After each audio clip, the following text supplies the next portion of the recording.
Big love and light, everyone. Strength and praise. So, I am putting together a culmination of the past 4 videos, 3 or 4. Technically, you could say it's a culmination of all my videos. And it's pretty intense. And I want to put together some disclaimers. I want to be clear that I'm not trying to trigger anyone. I'm not trying to alarm anyone. I do not want to influence anyone in any negative way. And but at the same time, I do want this to stand as a warning. I want this to lift people's awareness to a spell. What I'm trying to convey is that there is a grand master spell afoot, and it indicates, nothing we don't already know. We are in times of dramatic change, and so this culmination. I will be building the Chimera of the day. Past couple videos, we talked about Typhon, we talked about the Sphinx, and how there is an amalgamation of the 4 royal stars that blend together to create an obstacle, a trial of the humanity and the life on Earth. And so what I'm doing today is I'm building that chimera and putting it into perspective so that we can identify it. And there will be certain people, who will consider this rather alarming. And I do want this to be climactic and impactful on people, but I just don't want people to go running in the streets and changing their lives because of something I say. So, please keep that in mind as we put this concept into perspective. Also, something I've been forgetting to mention, I try to give honor to the people who brought this knowledge to me, and some of those characters need mention, and so I just want to put that honor forth before I dig into this information. And that would be Dylan Sicosio. His presentation on the 4 royal stars sent my mind down this entire line of reasoning in a major way, so big thanks to Dylan. He's got some books out there everybody should get a hold of. He is a master of words, wisdom, history, knowledge, all the good things that the world needs more of. Also, Chance Garton and his channel Innerverse and Vibrant. We've had quite a few wonderful exchanges. He's had me on his show. It's been a great relationship that I look forward to building and learning from even more. And I have failed to give mention to the Unslaved podcast. And Michael Tazarian and his work with David over there has been absolutely brilliant. They had me on for an interview. So everybody run over, get yourselves some of the Unslaved podcast. Jump behind that paywall and get the good stuff, man. They are bringing it with some heavy-hitting information. Wide variety of great things to know and understand. So, all that being said, let's dig into today's work. I am quite overwhelmed with a piece of information that our sister Rachel has brought forward. Big love, Rachel. She has discovered that the four royal stars are no longer in their original houses, where they are assigned to these four corners that Dylan Secosio, where he gave reasoning for their names and their places in the story. So what Dylan told us was that the four royal stars were in these fixed signs, the four fixed corners of this zodiacal configuration. And that the four royal stars are central to the bull, the lion, Scorpio, and over here with Aquarius. And Rachel has brought forward, and I will link some research in the show notes below that indicates that those four stars have shifted in time, and they are progressing in a clockwise orientation into mutable signs. So as of 2012, no longer are any of the royal stars in fixed positions, that they have all progressed forward into now mutable positions. This is highly significant, highly significant, ladies and gentlemen. So Antares in 1272, the year 1272, Antares moved from Scorpio into Sagittarius. Aldebaran in 1286 moved from Taurus into Gemini, and Fomalhaut in 1725 moved from Aquarius into Pisces. And in 2012, the final seal, the final of the four sealed, fixed royal stars broke across into from Leo into Virgo. The significance of this cannot be conveyed in a single video. Other researchers will have to pick this up and take it from here. Again, there will be some information in the show notes below, including some other astronomers' insights and takes on the situation. What I'm doing today is putting my very small, mild interpretation forward on what that means.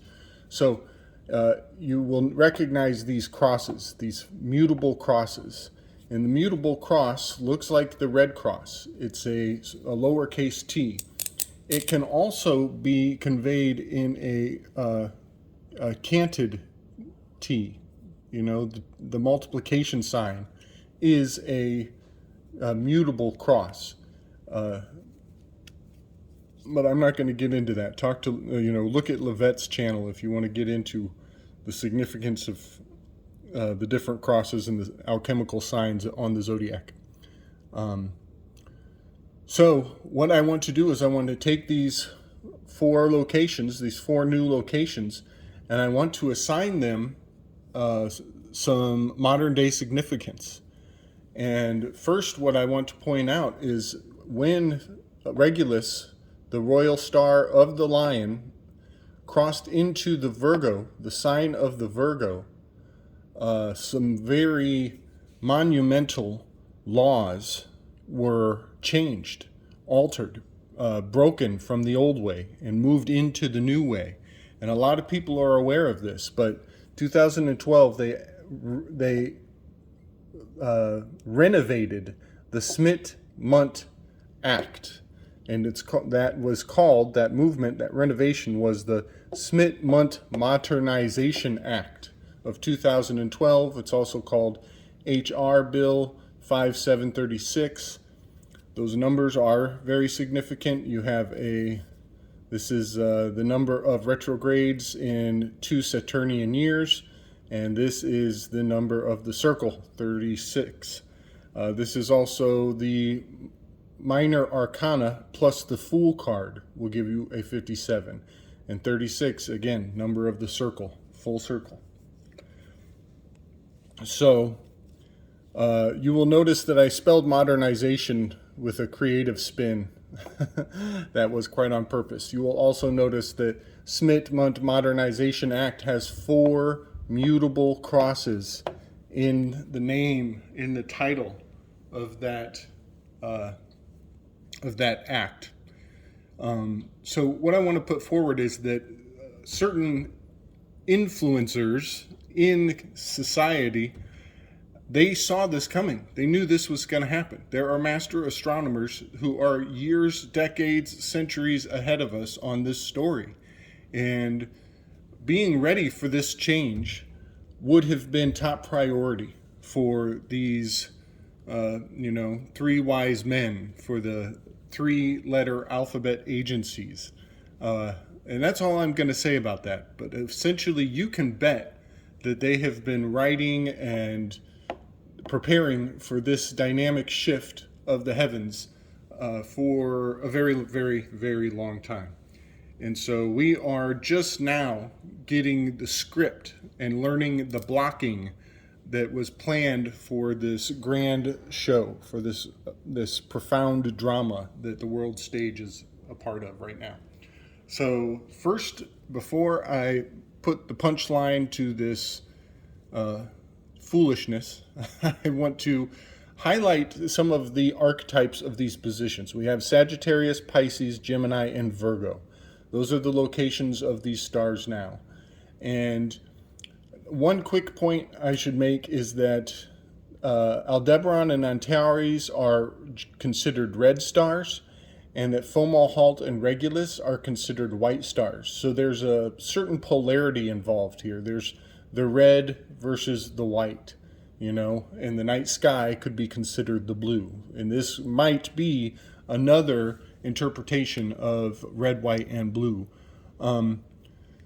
And when I fill in these characters and build up this modern day chimera of the 4 royal stars, you will notice that there is a polarity, that the Aldebaran and Antares are male and the Regulus and Fomalhaut are female, as the red in this dispelling I'm trying to do, the red will represent the male and the white will be 2 females. But let's talk about these archetypes. Sagittarius. The cards corresponding with the station of Sagittarius are the Magi card, and that was Doctor Strange from the Marvel Comics, the Avengers series. He's got the table, he's holding his wand, he's got all his implements, he's a doctor, he learns how to take the concept of healing into the spiritual world. He is a beginner. He's a new beginner. He was a master doctor. He fell off a cliff like the Fool card, and now he is a master spellcrafter and learning more every day. Also, in the station of Sagittarius is the Temperance card, which was Captain America 3, the Civil War episode. And I've gone into this before, but the Temperance card has the medicine bowl, has the land, air, water, that's citizenship, that's the WAL, the wall, the LAW, that's the law. This was the 14th Amendment that gave us the citizenship. All of those things are stationed in Sagittarius, which is a fire sign. So next I want to step into Pisces, Fomalhaut, and Pisces has the Empress card. It also has the Moon card. Then very briefly up here in Gemini we have the Lovers card as well as the World card. We're stationed in Gemini. Let me try to think. In that position of Gemini, we had, from the Avengers movie, we had the Ant-Man and Wasp, and then the final Avengers movie, the last of them all. and that was end game. All came into play here in the Aldebaran station of Gemini. Last of these is Virgo, with Regulus over here, and I do not have a card for Virgo, but that is the Hermit, plain and simple, which was from Iron Man 1, the very first of the Iron Man series, where he is in a cave doing metal work, building his first Iron Man suit, and he comes out of the stony ark. Tony Stark comes out of the stony ark and lights everybody up, much like the Hermit in the mountains with his lantern. So all of those are just correspondence of these 4 stations to the tarot cards and the Avengers movies that we've been presented. And now I want to build the Chimera. And I want to put this Chimera, because we are at the end of an age. This is the end times. The end game is afoot. And I'm going to put this Chimera together, and I don't want it to be alarming. I don't want anybody to freak out. I just want people to appreciate that this spell has coherence. It has consistency. And as we've made quite clear, consistency is the hallmark of truth. And so I want to put these 4 archetypes into the context of the 4 horsemen, and then I'm going to build the Chimera. So the first horseman wears a crown, wields a bow, and is called Plague, riding on a white horse. And that is also a description of the Sun card and the Death card. But I'm going to put Mr. Fangs. We're going to put the fangs of Mr. Fauci in that position, as he is holding a toxo. He's holding a bow. He's wielding the crown, the corona. Many people have made this association already. I'm not the first, won't be the last. Pisces. This horseman rides on a red horse, carries the S word, the sword, and creates war. Is a creator of war. And in that one, I'm not even sure if I'm going to spell this right. I'm going to put Pizaki, Saki, Jen Psaki. She got the red hair. She wields the words, and she's creating the war. Look at the word Pizaki and the word Pisces. You will see that she definitely holds that station. Number 3 here is the pale horse, bringing the wild beasts, and is called Death. This one is a no-brainer. I think a lot of people see exactly where I'm going with all these. We get, I call him Jobei Jin. Jay obeys the jinn. He's listening to the voices in that little earpiece, doing what they tell him to do, and he appears to be wearing a bit of a mask.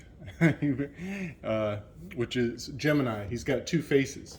He's got, tell us one thing and do an entire other thing. Definitely a Gemini archetype. Also, just to point out, he's got that lover's caressing, touching. He's very touchy-feely. He absolutely has the lover's archetype built into his creepy persona, to be sure. So next is Virgo, and I'm sure many have already guessed that we are talking about the heiress, Kamala the heiress. I'm not sure if I'm spelling this the way I want to. Kamala the heiress. Heiress means princess. In reverse, even if you say it the way it's actually spelled, you get Sarah.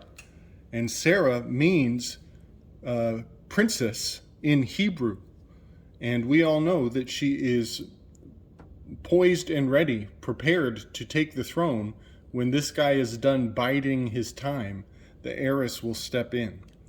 And so the fourth horseman carries the scales, as she has passed many laws causing much suffering in this world, is a food merchant, and rides the black horse, and is called Famine. Well, she claims to be a black lady who is the first feminine vice president that we've ever had. She's the initiation. This is a commencement of the downfall of humanity. I'm quite sure I'm not telling anybody that anything they didn't already know, but I find it quite profound when we line these archetypes up with their tarot cards and their stations in the sky. Many things make sense. You know, Fauci is a doctor. Dr. Strange corresponds with the Temperance card, with this medicine bowl, the blending of essences to create a toxin, a bow, a penetrating implement. Sagittarius has the bow. Pisces, Pazaki, red horse, red hair. Even the Empress card, she seems to have kind of auburn red hair. The Empress card was Guardians of the Galaxy. I'm not going to go into that too much, but also just think about the Pisces is two fish circling around one another. Well, Pazaki's favorite phrase was, "I'll circle back to you on that." Quite compelling. I think we've got our Chimera in sight here. Gemini, two faces. This is Janus. This is also Mercury, but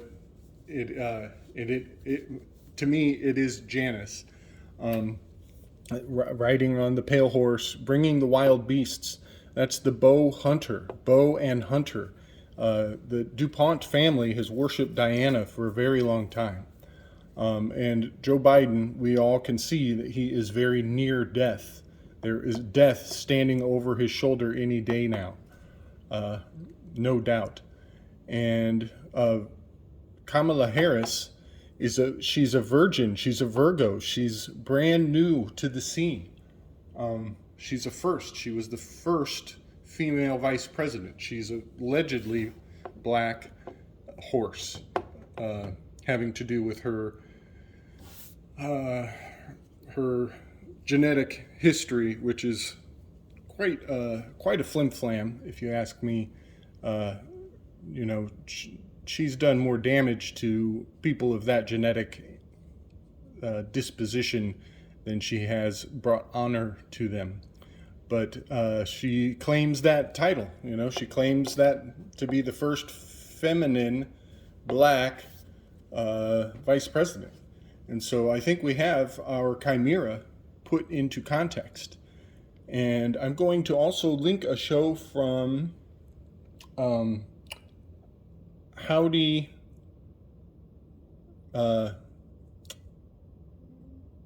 McCloskey, I think is his name. And he has found the etymological source of the word influencer or influence. And it is very ancient, very old, and it has to do with the power of the stars coming down and manifesting in human behavior. And so I'm going to link that show in the notes, as well as Howdie is a brilliant individual in a league of his own, and I just want to kind of put what he has to say about these archetypes and these stars in the heavens having influence on humanity. And I just want people to see how profoundly similar it is to the influence of these celebrities, these stars on the world stage. So that's about the end of everything I wanted to put into this video. Again, I don't want anybody to be too alarmed, as they've already made hell on earth for most of us. But it helps to identify the devil. You know, to know the devil's name is to break free of the spell. Much power, much love, everybody. Strength.